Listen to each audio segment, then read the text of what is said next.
여러분들 축복합니다. 우리의 가정을 세우고 우리의 삶을 아름답게 만들어 가게 하는 원동력이 있습니다. 바로 그것은 말씀이라 믿어집니다. 성경 말씀은 우리를 온전하게 하고 또 성경 말씀대로 나가면 우리의 삶이 승리와 복이 넘치게 될 줄로 믿습니다. 그러나 아무리 세상에서 우리가 큰 일을 할지라도 가정마다 아픔이 있다는 것은 하나님이 썩 보기 좋은 가정이 아니라 여겨집니다. 하나님이 원하시는 가정은 복되고 아름답고 행복한 가정을 하나님이 원하신다는 것을 여러분들이 이 시간 기억할 수 있기를 바랍니다. 사실 아담과 하와의 가정도 처음에는 행복했었는데 그만 가다가 가정이 무너지고 가정이 불행성한 사건으로 이어지게 됐습니다. 그 이유는 그 아담과 하와가 하나님의 말씀을 어기고 따르지 않아서 그러한 행복했던 가정이 불행스러운 가정으로 치닫게 된 것인 줄로 우리는 알고 있어요. 그러나 이 땅에 주님이 오신 이유가 있어요. 왜 이 땅에 주님이 오셨을까? 무너진 가정, 실패한 가정을 다시 세워주시려고 이 땅에 우리 주님이 오셨고 그 해답으로 오늘날 우리에게 말씀을 주신 줄로 믿습니다.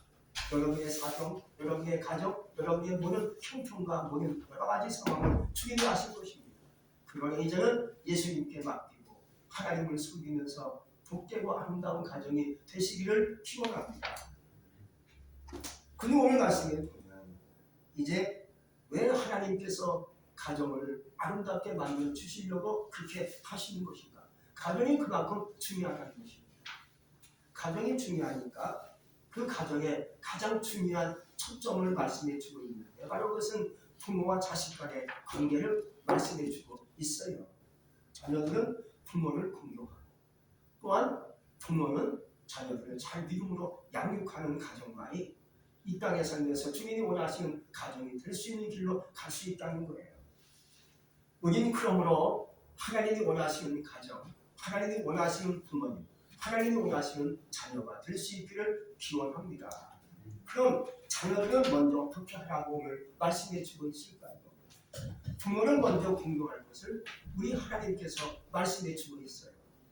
부모 공경, 하나님께 복받는 길로 가는 길인 줄로 우리는 알고 있어요.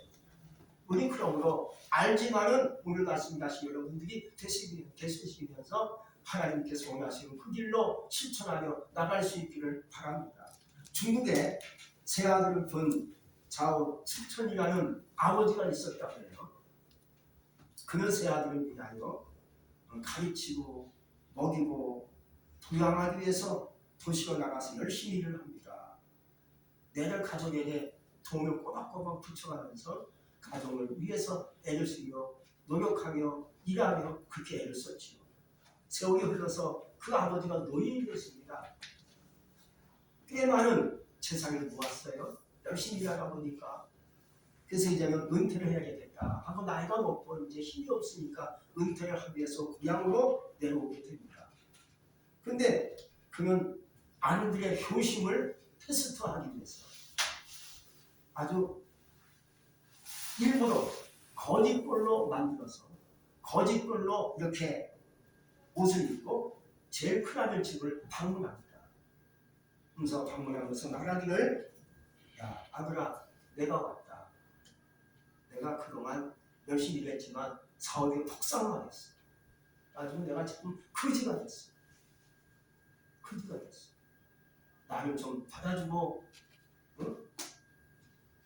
나를 거둬줄 수 없겠느냐 라고 말하니까 큰아들이 모른 체 하더라는 겁니다. 저 그런 사람 몰라요. 나가세요. 하고 아버지를 쫓아냈어요. 너무 슬픈 거죠. 마음이 심란이 이만저만이 아닌 거죠. 그래서 두 번째 아들로 또 찾아갑니다. 그러니까 두 아들 두 번째 아들도 똑같이 누구세요? 하고 모른 체 하더라고요. 누구세요? 어디서 오셨어요? 알면서도 모른 체 하는 겁니다. 왜? 그 짓걸로 찾아오셨습니다. 싫다는 겁니다. 귀찮다는 겁니다. 이 아버지가 너무 실망이 큰 거죠. 그렇죠. 슬픔이 마음속에 가득 차게 된 것이죠. 할 수 없이 마지막 막내 아들을 찾아갑니다. 그때 막내 아들은 첫째, 둘째 아들과는 달리 아빠를 보자 눈물을 흘렸어요. 아버지, 지금껏 아빠가 우리 위해서 애쓰셨고 힘썼고 노력했는데 이제 제가 아버지를 모시겠어요. 걱정하지 마세요. 제가 아버지 모실게요. 눈물로 아버지를 모셨다. 그러자 감동한 아버지는요, 즉시 막내 아들에게 갖고 있던 준비한 돈 1억 5천만 원을 건네줍니다. 또 자신이 후에 남기는 재산을 다 맡겨한 재산을 너에게 주겠다고 약속을 했다. 그러자 이 사실을 알고 있는 첫째, 둘째 아들은 이게 아버지가 우리를 테스트했구나. 하고 찾아와서 용서를 빌는 겁니다. 아버지 미안해요. 죄송해요. 너무 어면성을 떨어지다 보니까 아버지를 몰랐었어요. 아버지인 줄 몰랐어요. 미안해요. 갚으세요. 하고 말했지만 아버지가 너희들은 안 돼. 그래서 한 푼도 첫째, 둘째에게는 상속을 안 했다. 여러분, 부모 교육, 부모를 섬기고 공경하는 거 하나님도 보시고 있어요. 많이 힘들고 어렵고 피곤할 수 있지만 부모를 잘 공경하면 오늘 말씀과 같이 네가 땅에서 잘 되고 장수할 것이다. 이게 도리 아니겠습니까? 오래 살아도 잘 안 되면 오래 사는 것이 저주입니다. 그러나 아무리 잘 살아도 빨리 죽어버리면 그것도 좋은 게 아니야. 오늘 말씀에 보면 부모를 공경하면 네가 땅에서 잘 되고 형통을 말하는 겁니다. 네가 장수하리라.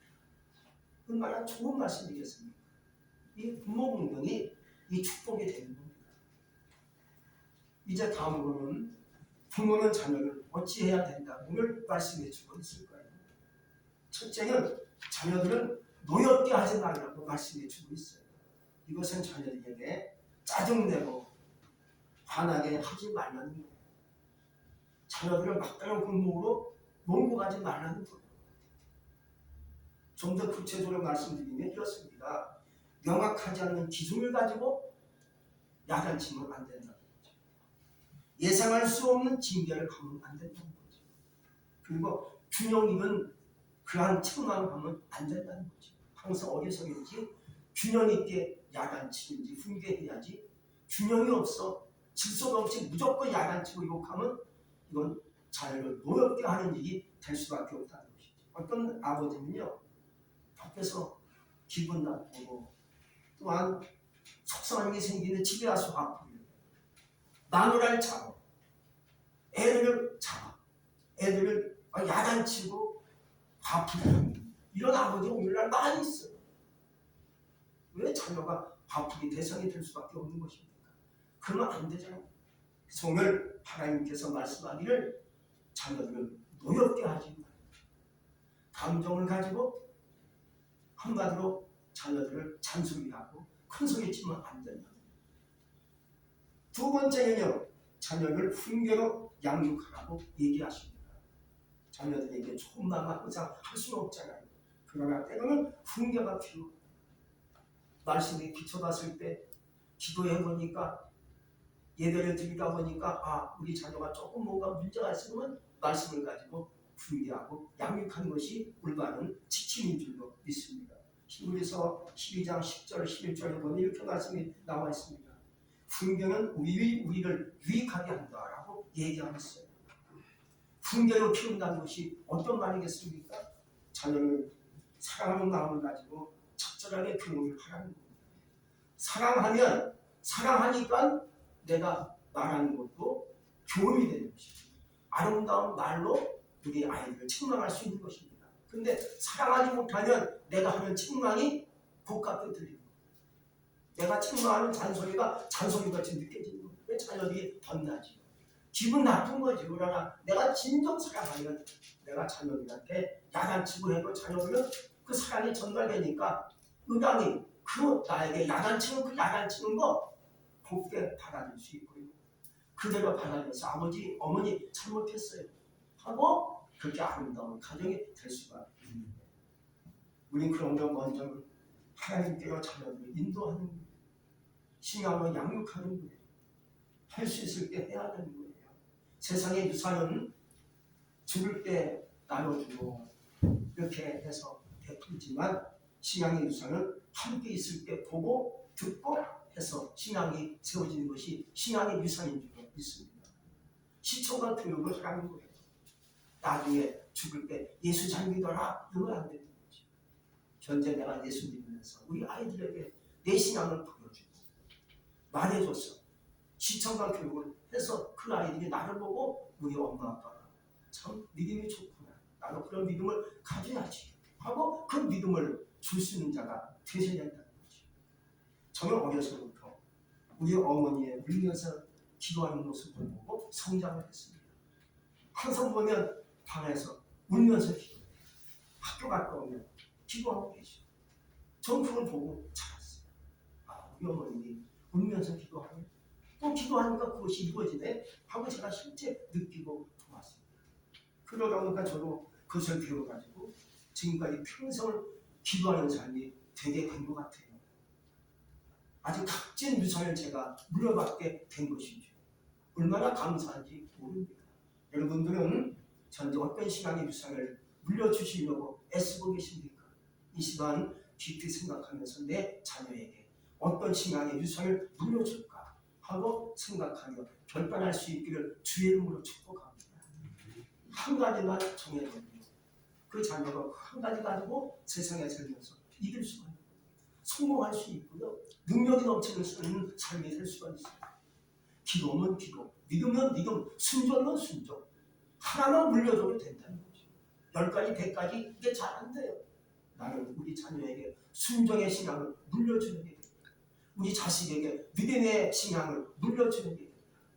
나는 우리 자녀에게 예배하는 삶을 물려줘야 되겠다 하고 한 가지만 물려주면요. 그 자녀가 그거 하나 가지고 세상을 살면서 이길 수가 있어요. 우리 엄마 아빠가 믿음이 참 좋았어요. 내가 그걸 눈으로 직접 보고 체험하고 여기까지 왔어. 나도 예배하는 삶이 되고 믿음으로 살길 원해요. 나도 하나님 말씀에 순종하는 원해요. 그 삶이 그 하나가 그 삶을 그 아이를 그 자녀를 성공시킬 수 있는 능력이 되게 하는 줄로 믿습니다. 또한 사랑하는 자식에게는요 징계를 하라는 거예요. 하나님은 아무나 훈련을 안 시키십니다. 하나님은 아무나 때리지 않습니다. 하나님은 아무나 징계하지 않습니다. 사랑하니까 징계하고 사랑하니까 내를 치고 사랑하니까 야단치고 사랑하니까 얘기하시고 잠언 13장 24절을 보면 이런 말씀이 있습니다. 내를 아끼는 자 차마 때리지 못하는 사람은 그 자식을 미워하는 것이다 라고 얘기합니다. 미워하니까 한마디로 때리지 않는 거예요. 그러나 사랑하면 내를 칠 수 있는 것이죠.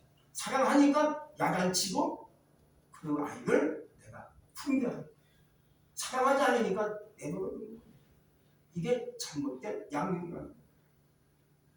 또한 자녀들을 위해서 기도를 해줘야 된다고 말씀해 주고 있습니다. 그러므로 부모가 기도로 키운 자녀 절대 망하지 않습니다. 이 세상을 살면서 절대 그 자녀가 실패하지 않습니다. 결국은 그 자녀가 엄마의 기도가 있고 부모의 기도가 있어서 그 자녀가 성장하는 데 있어서 모든 장애요소가 물러가고요. 모든 밑거름이 되어져서 그 자녀가 성공적인 삶을 살 수가 있는 줄로 믿습니다. 그럼 어떻게 하면 영적으로 성장할 수 있는지를 알려줘야 됩니다. 어떤 것이 바른 신앙생활인지 어떤 것이 하나님을 기쁘게 하시는 삶인지 우리의 삶의 목적이 무엇인지 아주 구체적인 마음을 가지고 영적인 가르침을 줄 수 있기를 주의 이름으로 축복합니다. 왜 이런 가르침이 필요할까요? 어느 대학 기관에서 연구를 해보할 겁니다. 그래서 자녀들이 자라는 데 있어서 교회가 주는 영향력은 17%에 지나지 않는다는 거예요. 교회가 얼마나 왕성합니까? 교회가 많지요. 반면 가정이 주는 영적인 영향력은 83%예요. 아무리 여러 가지 교회에서 아이들을 가르치고 훈련시키고 하지만 가정에서 자녀를 양육하는 것과 비교할 수 없다. 그래서 가정에서 부모가 아이를 믿음으로 가르치고 양육하는 것이 최고랍니다. 교회는 그것을 이어받아가지고 이렇게 부족한 거 채워주는 것 뿐이지 정말로 진짜 교육은 가정에서 이게 진짜 교육이 되는 것이 중요하다는 거죠. 그러므로 기독교는요 가정을 굉장히 중요시합니다. 인류의 시작도 가정에서 시작을 합니다. 아담과 하와가 하나님이 만드신 인간 아닙니까? 둘이 있을 때 가정이 만들어진 거죠. 원래 아담을 먼저 만드시고 그러니까 아담이 혼자 사는 게 재미없어. 가정도 아니야. 근데 하나님이 하와를 주심으로 여자를 주심으로 가정을 만들기 위해서 아름답고 행복한 가정이 되게끔 하신 거죠. 그래서 인류의 모든 시작이 가정입니다. 가정인데 이 가정이 얼마나 중요한지 오늘 말씀에서 사도 바울이 기록한 말씀이 되는 거예요.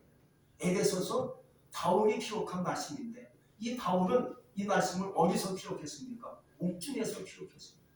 사실 바울은 결혼을 안 했어요. 가정을 갖지 않았습니다. 자식도 없는데 이미 이 말씀을 하나님이 바울에게 주셨을 거예요. 그럼 가정이 중요하니까 하나님이 결혼도 안 한 바울에게 이 말씀을 주신 거예요. 마치 이 말씀 읽어보면 바울이 결혼한 것 같아요. 경험이 있는 것 같은데 그게 아니었어요. 경험도 없어요. 근데 하나님이 말씀을 바울에게 주셔서 이 말씀을 기록하게 하셔가지고 자녀들아 품을 아기들아 자녀들을 노엽게 하지 한번 말씀을 행을 봤을 때 얼마나 기가 막힙니까? 그만큼 가정이 중요하다는 중요성을 아시고요. 하나님께서 주신 말씀을 가지고 자녀를 양육할 수 있게 바랍니다. 사실 가정이 무너지면요 사회가 무너집니다. 사회가 무너지면 나라가 무너집니다. 나라가 무너지면 인류가 무너지게 되어 있습니다. 가정이 핵심이에요. 이제 우리나라가 걱정이 필요합니다. 가정의 구성원들이 지금 잘 안 되고 있어요. 자녀가 결혼해야 가정이 만들어지고 또 애를 낳아야 이게 가정의 구성이 이루어지는데 애를 안 낳아야 혼자 살아도 가정이 아니죠. 가정이 될 수가 없어요. 가정 위기가 찾아오게 된 것이죠. 그러므로 부모의 기도가 더 필요하고 어르신들의 기도가 굉장히 오늘날 필요하다는 거예요. 교회와 이민족을 끌어안고 여러분들이 하나님께 기도하시기를 주의 이름으로 축복합니다. 지방에는 지금 초등학교가 없어지고 있잖아요. 점점 서울이 없어지는 초등학교가 있어요. 그럼 그 초등학교 교실을 어떻게 할 것인가? 나라에서 이런 계획을 하고 있다는 거죠. 노인들을 위한 활력소로 한마디로 그 비어진 교실을 채우겠다는 거예요. 그 노인만 넘쳐나는 거. 이게 가정도 아니고 뭡니까? 물론 노인들, 어르신들 중요합니다. 근데 이 가정이 중요합니다. 가정이 무너지면요 다 무너지게 되어 있습니다. 여러분들의 삶이 가정을 초점으로 맞추어서 기도하고 양육하는 그런 삶으로 나갈 수 있기를 주의 이름으로 축복합니다. 그러면 먼저 어떻게 해야만 될 것인가? 기도를 해야 되겠는데 무엇을 우리가 하나님께 놓고 기도할 것인가? 첫째는요 먼저 죄악을 물리쳐 달라고 하나님께 기도할 수 있게 바랍니다. 젊은이들이 어르신들을 공경하지 못한 이유는 죄악으로 인한 것이었습니다. 젊은이들이 방종합니다. 쾌락을 따라갑니다. 음란합니다. 방탕합니다. 욕심과 이기주의로 치닫으니까 공동 문화가 지금 흐려지고 있어요. 보이는 것이 지금 음란한 정력적이고 죄악적으로 살고 있는데 어르신들은 공경할 마음이 생기겠습니까? 그 마음이 딴 데가 있는데 방탕하고 쾌락 있고 술 먹고 난리치고 사람 죽이고 막 그러는데 어찌 어르신들로 공경할 수 있겠습니까? 그래서 기도가 필요합니다. 그래서 옛날이 참 좋다라는 말들입니다. 옛날이 좋았지 지금은 참 세상이 얼마나 악한지 모릅니다. 그래서 기도로 죄악을 물리칠 수 있는 힘이 되게 달라 여러분들이 기도하시기 바랍니다. 두 번째는요 인내심을 달라고 하나님께 기도해야 할 것입니다. 부모도 인내하고 자녀들도 인내가 필요한 시대가 아니겠습니까? 인내하지 못하면 불행했던 행복했던 가정이 불행한 가정이 될 수밖에 없어요. 부모가 자녀를 죽여야지 자녀가 부모를 죽이고 있어요. 악하고 악한 세대가 아닙니다. 그래서 인내가 필요합니다. 부모님도 인내, 자녀들도 인내가 필요합니다. 인내하면 가정의 평화가 깨지질 않아요. 가정의 불행스러운 사건이 오지 않아요. 근데 인내하지 못하니까 그만 나도 모르게 자녀를 향해서 욕이 나와요. 또 자녀들은 부모를 마음속에 이상하게 마음을 갖고 있어요. 우리 엄마 아빠 틀렸어. 이게 뭐야 하고 감정 상하는 일만 생기게 될 수밖에 없는 거예요. 그러나 인내할 수 있는 삶이 되게 달라도 하나님께 기도하시기 바랍니다. 내가 인내하기를 원합니다. 우리 자녀가 인내하는 거예요. 제가 끝까지 참겠습니다 하고 참고 기도하고 나가면 우리 자녀들이 본받아서 인내심을 갖고 나가게 될 것입니다. 세 번째는 감사하는 문화가 만들어지도록 기도할 수 있기도 합니다. 자녀들은 어르신들에게 감사하고 또 젊은이들은 어르신께 감사하는 문화가 만들어져야 될 줄로 믿습니다. 감사가 없어요. 빨리 죽었으면 좋겠어. 저 사람은 지금 너무나 힘든 사람이야. 노인네인데 걷지도 못해. 빨리 가야지 뭐 살게 있어 하고 어른들을 깔고 또 어른들은 젊은이들 못 쓰겠어. 아주 술 깡패야. 이렇게 나오는 거죠. 이 감사가 안 되는 거지. 그러나 우리는 기도할 때 우리 모든 삶과 우리의 모든 사회가 감사하는 문화가 되게 달라고 하나님께 기도할 수 있기를 주의 이름으로 축복합니다. 자신 없게 보면 이러한 이론적인 거 다 압니다. 알면서도 이게 왜 안 되는 겁니까? 부모를 공경하고 우리 신들을 섬기고 또 자식을 사랑하고 또한 젊은이들을 축복하는 문화 이거 압니다. 안 되는 것이 문제죠. 실천이 중요할 줄 믿습니다. 나부터 실천해야 되겠구나 하고 실천하지 아니하면 행복은 우리에게 올 수 없다는 거죠. 행복은 우리 가정에 있을 수 없다는 것이죠. 그러나 실천하면 되는데 실천의 원동력이 뭐겠습니까? 실천의 동력이 뭐겠습니까? 기도라는 거예요. 하나님께 기도해서 내가 감사하는 마음을 갖고 감사하는 문화를 만들어 갈게. 감사하는 가정 만들어 갈게. 인내하는 가정 또 죄악을 물리치는 가정이 되기로 하고 하나님께 기도하시기를 주의 이름으로 축복합니다. 가정의 달을 맞이해서 기도하는 가정, 기도하는 부모, 기도하는 자녀가 되시는 가운데 이 악하고 험한 세상에서 행복한 가정 만들어 가시기를 바라고요. 물질과 재산보다 물질도 필요합니다. 그러나 먼저 앞설 것은 뭐겠습니까? 신앙입니다. 믿음과 기도가 앞서야 될 줄로 믿습니다. 돈이 앞서면 안 됩니다. 물질이 앞서면 안 되는 거예요. 결국 나중에 물질이 앞서면 나중에 돈 때문에 내 인생을 망할 수밖에 없는 지경까지 간다는 거죠. 물질은 필요합니다. 있어야 됩니다. 있어야 먹지. 있어야 우리가 다닐 수 있죠. 돈이 있어야 우리가 뭘 할 수 있지 않습니까? 그건 분명합니다. 그러나 먼저 앞설 것은 뭡니까? 믿음과 기도하는 거예요. 그러므로 믿음과 기도의 일상을 남기시고 우리 또한 또 나 또한 하나님께 믿음과 기도로 나가시는 가운데 가정을 아름답게 교회를 복되게 여러분의 삶을 더 건강하게 만들어 가시기를 주의 이름으로 축복합니다. 기도하겠습니다. 전능하신 하나님 감사합니다. 오늘도 우리를 말씀으로 인도하시니 감사합니다. 가정의 달을 맞이해 가정에서 가장 핵심이 부모와 자녀들이 아니겠습니까? 이 둘의 관계가 아름답게 이루어졌을 때 가정의 평화가 만들어지고 가정의 행복이 꽃피워지고 가정의 기쁨이 넘칠 줄로 믿습니다. 모는 가정마다 몰달을 맞이했습니다. 여기서 그냥 가정만 신경 쓸 것이 아니라 계속 이어지는 가운데 우리의 삶의 전체에 있어서 하나님께 기도하며 감사하며 살 수 있는 가정이 되어지는 가운데 가정마다 복이 넘치고 행복이 충만한 가정이 되게 하여 주시옵소서. 예수님 이름으로 감사하며 기도했습니다. 아멘.